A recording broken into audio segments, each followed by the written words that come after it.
here's what we're going to do. We're going to first talk about octaves. And the word octaves has the same root as octopus and octagon. Octopus has 8 legs. Octagon has 8 sides. Octave has 8 notes. Okay, so let me demonstrate this. We have open G, we're in the key of G. So to get us from G to the next G, we're gonna see how many notes it takes us. Here we go. G, A, B, C, D, E, F sharp, G. 8 notes in an octave to take us from one G to the next G. So what this book is having us practice is creating our beautiful, awesome hand frame. If you haven't seen my video about the hand frame, go ahead and check it out. The hand frame is the shape of your hand when you play violin, really, that will give you the best quality of sound and best intonation, and that will be the easiest to maintain. Okay, so the octave is very important. If you look in your music, you can see a 3, number 3, and then a long, long, long, long line across the whole line. So that means you leave third finger down the entire time that you play this, okay? So I'm gonna pretend to imaginary super glue, third finger on D, goes down. Let me just play this for you, this exercise. We're alternating between G and G, and then we have A and A. Okay, here we go.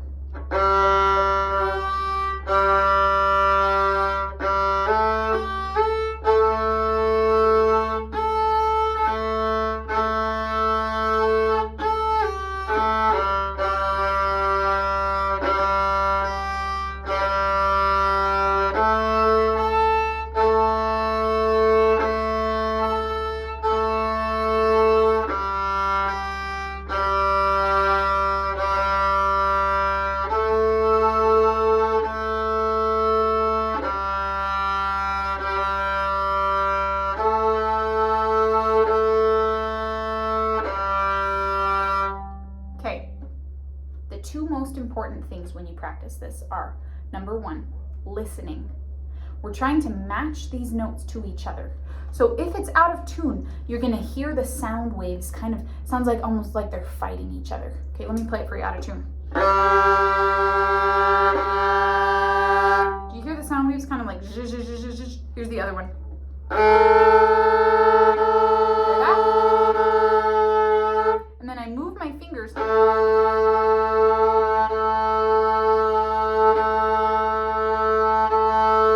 until the sound waves agree with each other and line up. Okay, that's the first thing. Really listening honestly to yourself. You don't just practice this to cross it off and get through with it. Otherwise, you're just wasting your time. Okay, there is the second line, which is the same fingers. You're just up a string. You're up on D string and A string instead of G and D. The second most important thing, besides really truly listening to yourself, is your wrist. If your wrist is popping out like this, fourth finger can't even do what it's supposed to do. It's tricky.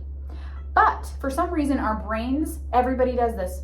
Our brains, when we're trying to reach pinky, we do this. Like this is gonna help us. Like pushing the wrist out is gonna help us reach pinky. It's actually making it worse. Okay? So practice in front of a mirror and film yourself, record yourself. See if you're doing this a little bit. Here's the second line. I'm thinking about my sound, matching these notes, and then also I'm listening to myself and I'm watching my wrist and feeling it to make sure it's not doing this. Here we go. We're going from D, D to E, E. I can't sing that high. Here we go.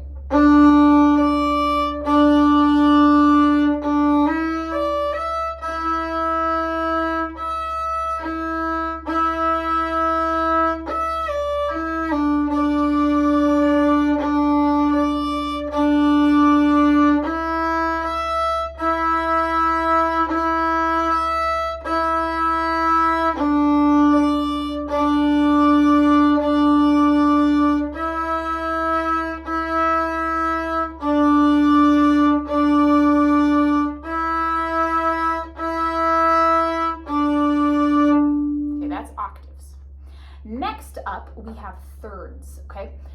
This one, you have a 2 and then a long line. That means leave second finger down the entire time you do this exercise. It's like an anchor, and it'll keep your hand in place and it'll make it easier, okay? So for thirds, your hand is gonna make a different shape than it does in the octaves. So let me show you thirds. And we're super gluing second finger down onto G.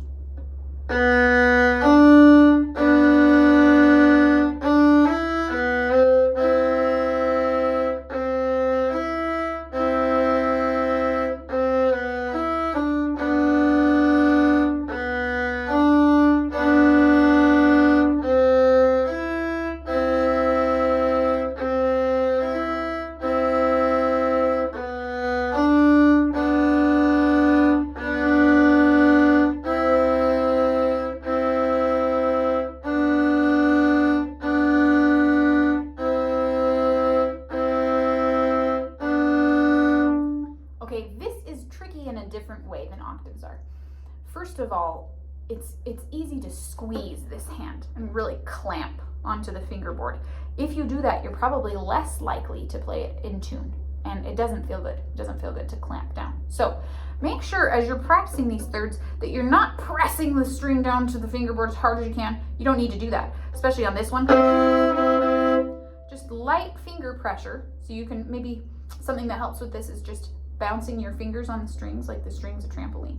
Gently up and down. Hopefully you can kind of see what I'm doing. I'm just bouncing my fingers on the strings so that they're not clamping down super hard. Okay, that's one thing. And then when we play thirds, we're not playing the same note, right? We're not playing 2 G's or 2 A's like we did in octaves. We're playing 2 different notes.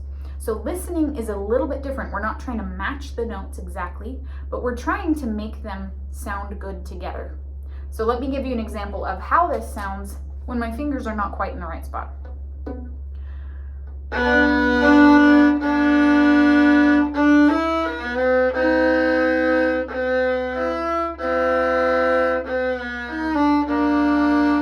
what I mean? Not quite there. One way that you'll have better intonation is by keeping that second finger down like it says to. And really, if you think about it, third finger goes right next to second finger, and first finger should be right on your tape. So it really shouldn't be that hard to get it in tune. Just make sure you're not clamping. Make sure you're listening for good intonation, putting your fingers in the right spot. Okay, the very last thing that we have on this page is the sixths. This one is a little different. We don't have any 16th notes in this exercise. And we actually have 3 different groups of notes. So the other ones we're going from, and we have 2, or we only have 2. This one we have 3, so let me just play for you this sixths exercise.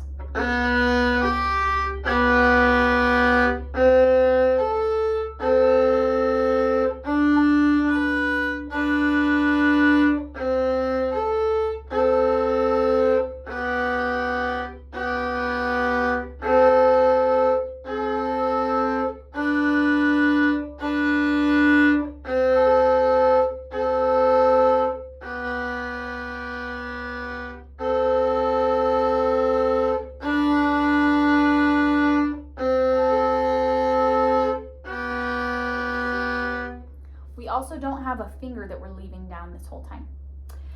So quickly with sixths, I just want to explain one thing. Sixths, I can't even say that word, sixths, they are either going to be fingers together or fingers apart. Okay, fingers together like 2 and 3 in this case, 2, 3, 3, and then 3, 4, 4, 3 and 4 are not together. 2 and 3 are together. Okay, so watch my hand really carefully. These 2 notes are together, or they're close to each other. And then 3 and 4 are not. See, there's quite a bit of space right between my 3rd and 4th fingers. Okay, the reason these are called sixths is similar to octaves being called octaves because of 8. So the first note is B. So here's B, we have B, C, D, E, F sharp, G, B, G. This is a sixth because it takes 6 notes to get from B to G. Same with thirds, we have B and D. So we have B, C, D. Takes 3 notes to get from B to D. Okay, happy practicing. Let me know if you have any questions at all. Thanks for watching.